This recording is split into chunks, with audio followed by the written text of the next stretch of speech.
వేరుశెనగ పప్పులను పేదల బాదం అని పిలుస్తారు. ఎందుకంటే తక్కువ ఖర్చుతో బాదం పప్పులో ఉండే అన్ని రకాల పోషకాలు, విటమిన్లు దీని ద్వారా లభిస్తాయి. చలికాలంలో లేదా సాయంత్రం వేళల్లో టైంపాస్ కోసం వేయించిన పల్లీలను గుప్పెళ్లుగా తినటం చాలా మందికి అలవాటు.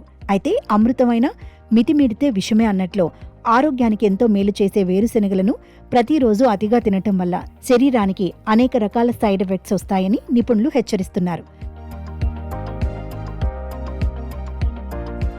వేగంగా బరువు పెరగడం. మీరు బరువు తగ్గటానికి ప్రయత్నిస్తుంటే పల్లీలను పరిమితంగా తినాలి. ఎందుకంటే వేరుశెనగ గింజల్లో క్యాలరీలు, కొవ్వు పరిమాణం చాలా ఎక్కువగా ఉంటుంది. ప్రతిరోజు వీటిని క్రమం తప్పకుండా విపరీతంగా తింటే శరీరంలో క్యాలరీలు పెరిగిపోయి చాలా వేగంగా బరువు పెరగడం. ముందు జీర్ణక్రియ సమస్యలు, గ్యాస్.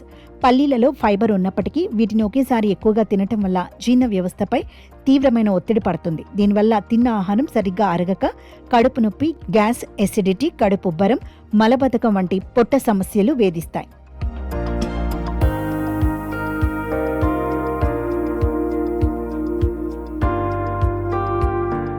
తర్వాత లివర్ దెబ్బతినే ప్రమాదం. వేరుశెనగలను ఎక్కువ కాలం నిల్వ ఉంచినప్పుడు లేదా వాటిని అతిగా తీసుకున్నప్పుడు శరీరంలో అఫ్లాటాక్సిన్ అనే ఒక రకమైన టాక్సిన్ పేరుకుపోతుంది. ఇది కాలేయానికి తీవ్రమైన హాని కలిగిస్తుంది. దీనివల్ల కాలేయం బలహీనపడటం, ఆకలి మందగించటం, జ్వరం వంటి లక్షణాలు కనిపిస్తాయి. ఆపై తీవ్రమైన అలర్జీలు. చాలా మందికి పల్లీల వల్ల అలర్జీ ఉంటుంది. పల్లీలను అతిగా తినటం వల్ల చర్మంపై దద్దుర్లు రావడం, దురద, గొంతు, ముఖం వాపు రావడం, శ్వాస తీసుకోవడంలో ఇబ్బంది వంటి సమస్యలు ఎదురవుతాయి. కొన్నిసార్లు ఇది ప్రాణాంతకంగా కూడా మారవచ్చు.